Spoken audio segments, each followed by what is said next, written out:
Bueno, le proponemos un juego.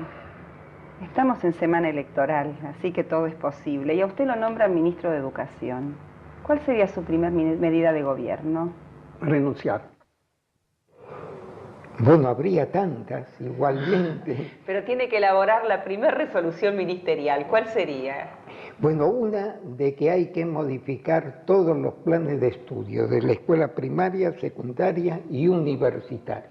Y entonces encomendarle al correspondiente ministro que... Pero es usted el ministro. Ah, yo soy el ministro Claro. de Educación. No sé, nunca lo he pensado porque nunca he pretendido ser ministro de Educación y creo que sería fatal. Pero mi primer medida de gobierno, además, es decir, así de sopetón, no tengo ni idea. Yo hay una cosa que desde luego me ha preocupado bastante siempre, es cómo nos llegan los alumnos a la facultad. Y nos llegan muy mal preparados. Así que mi primer medida de gobierno sería, por lo menos, ver bien qué pasa con la educación media. Es fatal. Fatal, mortal de necesidad. Y no sé si la primaria también, habría que ver. La primera medida de gobierno sería cambiar los planes de estudios de los profesorados en ciencias matemáticas y físicas y cosmografía. Así.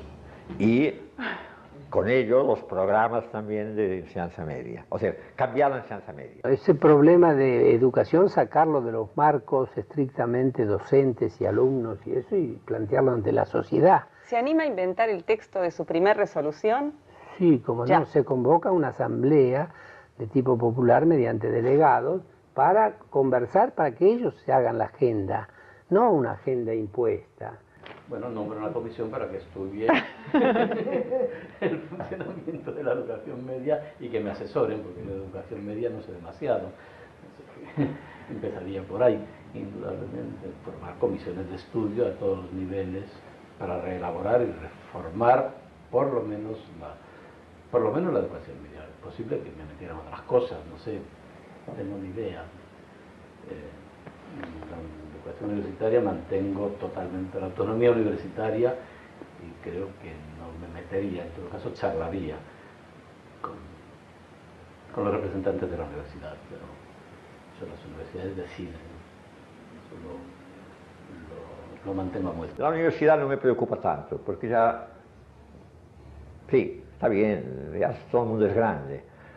Ya los mismos estudiantes son responsables, los profesores, se arregla sola. Yo la dejaría a la universidad. Lo mejor que se puede hacer es dejarla y darle el presupuesto que necesite, pero dejarla. Bueno, una ley de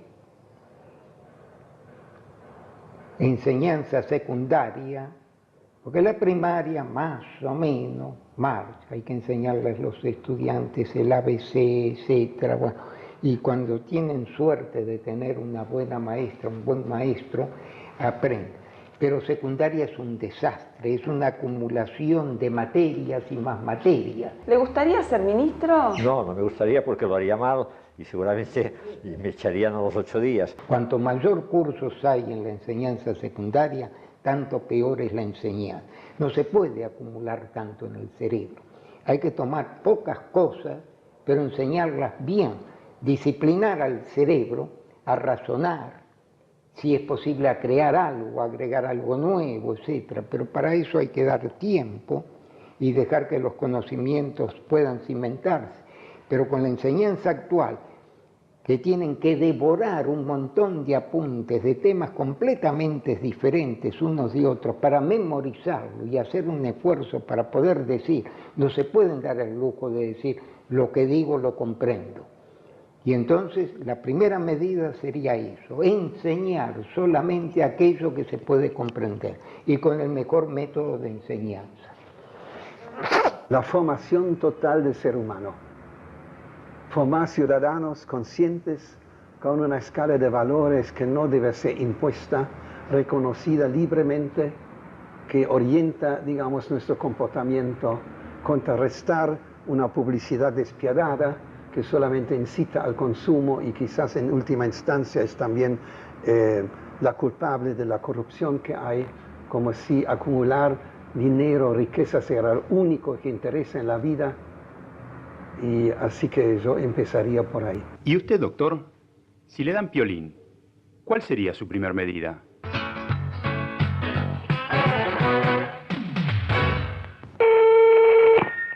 Hola. Hola, profesor. Le habla Ana Diamant, del proyecto de los testimonios. Ah, sí, ¿cómo está? Bien, bien. Profesor, lo molesto para que confirmemos el día y la hora de la entrevista. Bueno, la entrevista sí, el día que acordamos, pero con una condición. Sí, cómo no. Usted dirá. Que no me hagan preguntas tontas. Por ejemplo. Mire, como, ¿qué se siente haber vivido tanto? O, ¿qué haría si me nombrasen ministro de Educación? En fin, cosas como esas.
¿Y dónde ubica usted su decisión por la docencia? Mire, yo diría que mi vocación por la docencia data desde la época que era estudiante, porque cuando era estudiante participaba en los cursos que organizaba el Centro de Estudiantes de Ingeniería para el ingreso. Había ingreso a la facultad, un ingreso que era bastante riguroso, y la facultad no gastaba un centavo en cursos preparatorios para el ingreso. Entonces el centro de estudiantes organizó esos cursos. La necesidad, digamos. Entonces os tengo que contar un poquito de mi vida. Es decir, yo soy de los que perdieron la guerra de España, vamos a empezar por ahí. Y soy de los que se tuvieron que escapar de los alemanes después, volví a España y todas esas cosas, ¿no?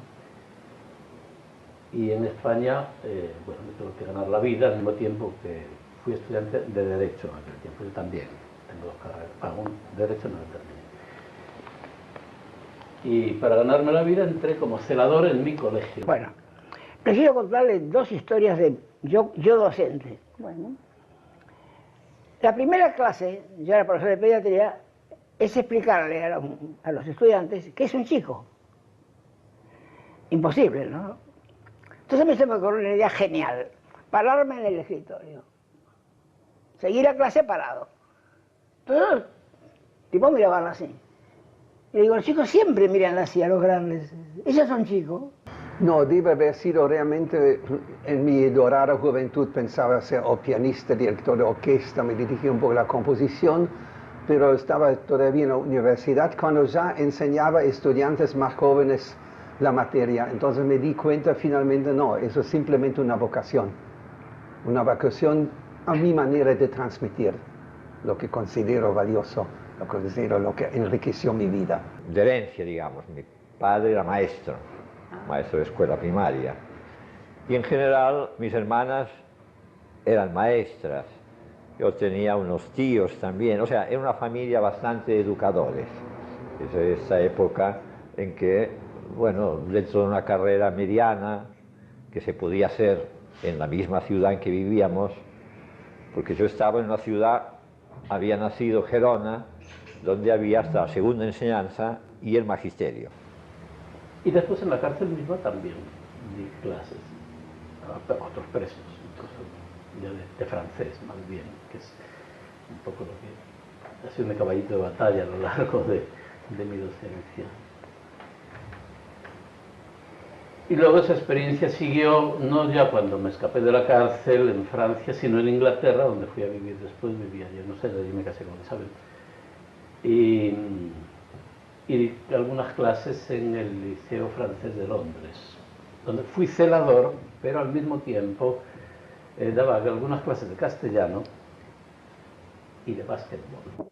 Y la tercera es el de haber llevado a los estudiantes a la Villa Miserias, que es donde está la gente, donde la enseñanza es un modo de convivir y nada más. Uno da lo que tiene y recibe lo demás. Lo que yo he aprendido de los estudiantes es extraordinario. Bueno, la decisión de muy pequeño, porque físicamente hay una circunstancia muy especial. Yo nací en la calle Moreno y Urquiza y a pocos metros está la escuela. La escuela, además de tener escuela y tener laboratorios, tenía una cancha de fútbol, una canchita de fútbol, así que cumplía todo. Para mí era no solamente el objeto del estudio, sino que podíamos jugar al fútbol incluso los días que no había clase, porque éramos amigos de los hijos del director, que eran de nuestra edad más o menos. Así que estaba colmado todo. Así que tanto podía haber sido maestro como futbolista.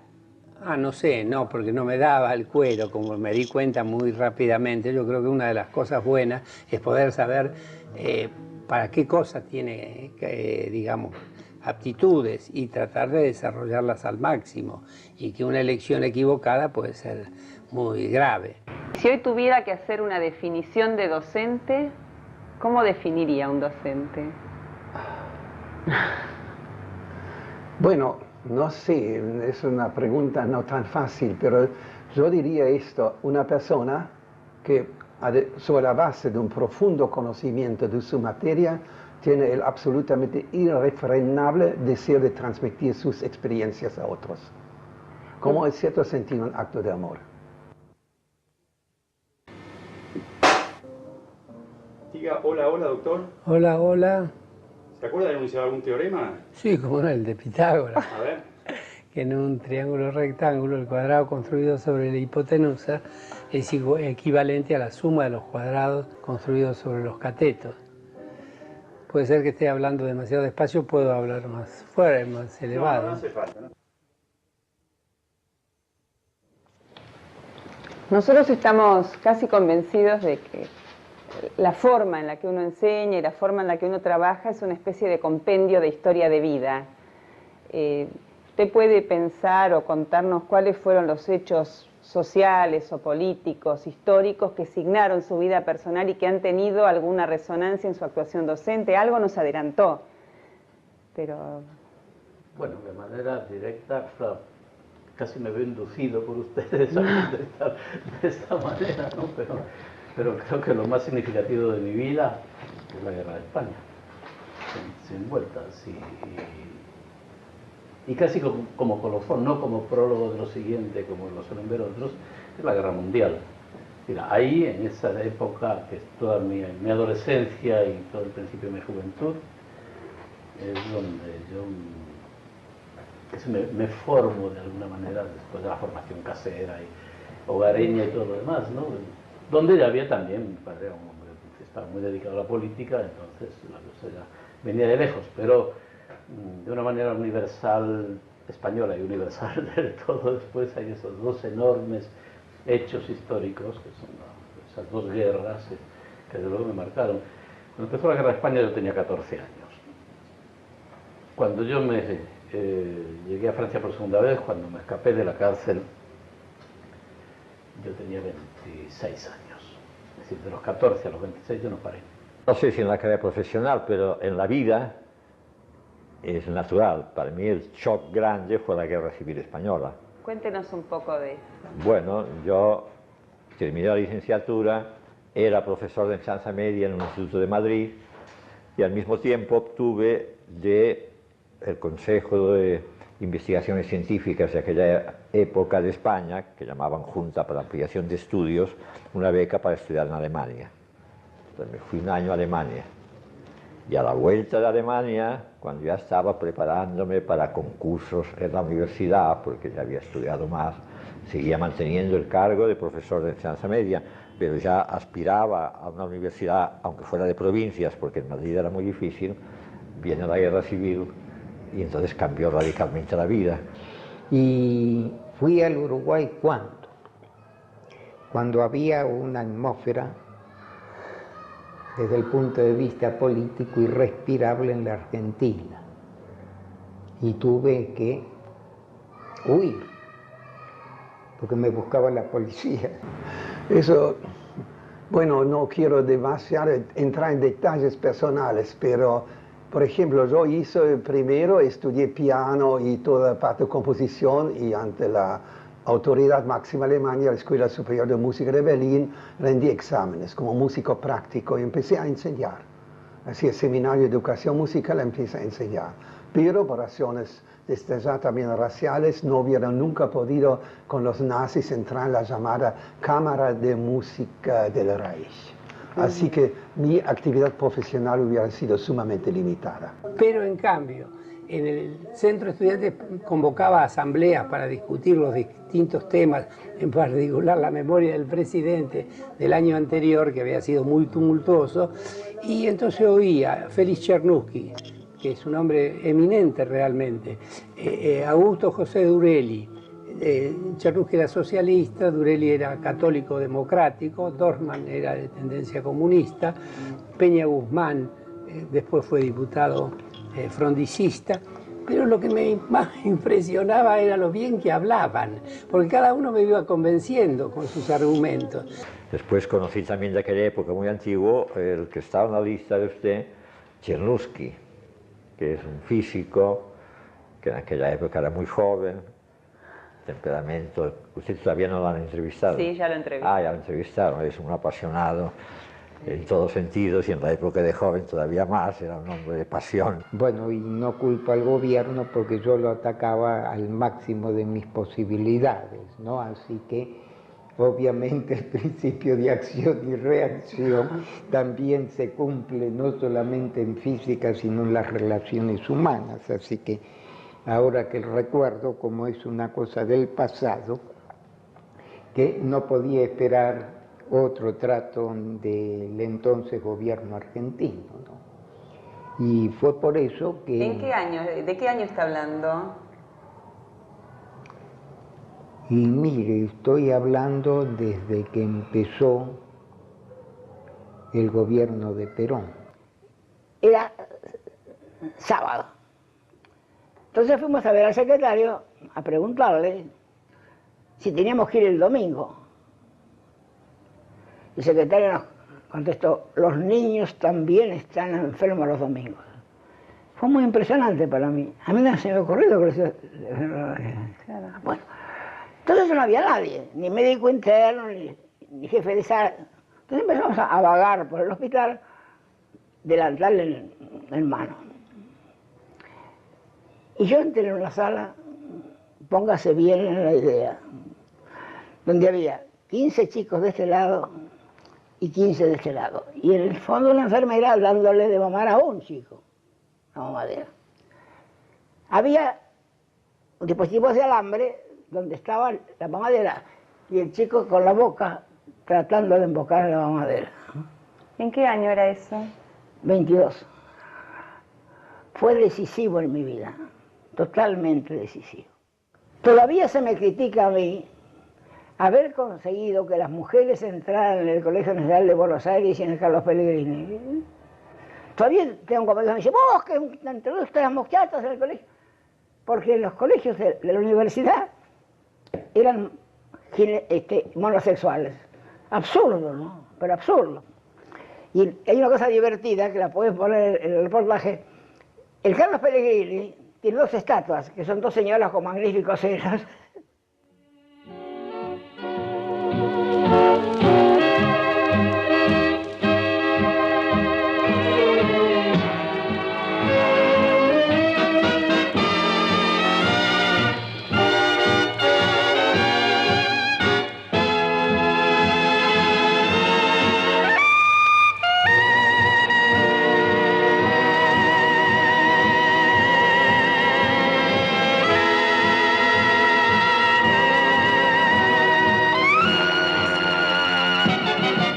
Su proyecto más audaz en la docencia. En la docencia, eliminar los exámenes en forma que más o menos ahora creo que lo hacen.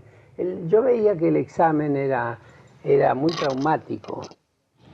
No sé, profesor, si usted quiere hacerle antes alguna pregunta al alumno. Sí, con mucho gusto, profesora. En realidad tengo varias. 文主松风心胸，松方心上当，李波万山心当，外山的东北是东宫，现在文学定根无数。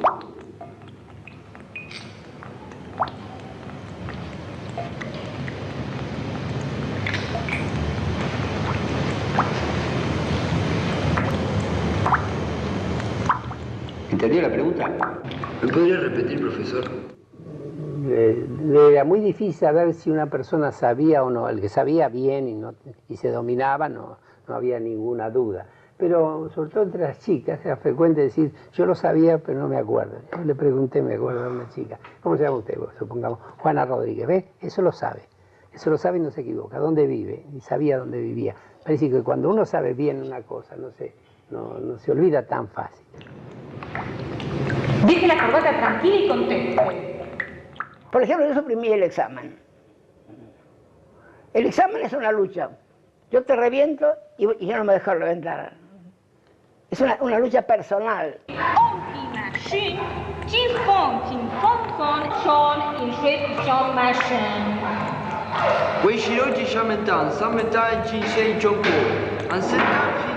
Por Dios, eso ya lo escuchamos antes. Se le está preguntando otra cosa, mi estimado señor.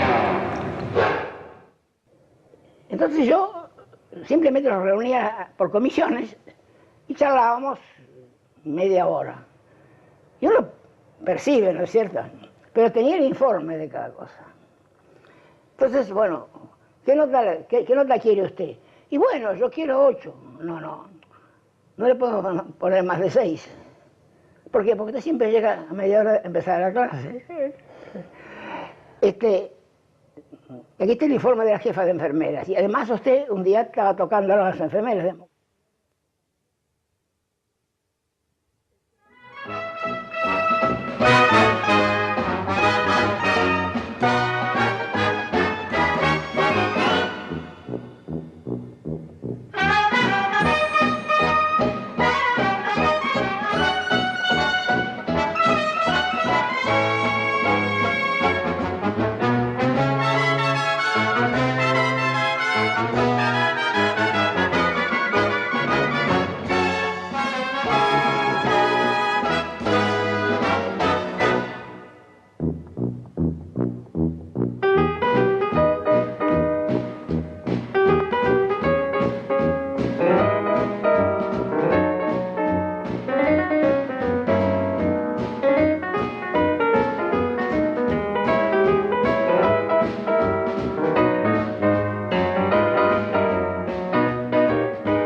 Les agradezco mucho su cordialidad. No, al contrario. ¿Esto lo veremos alguna vez?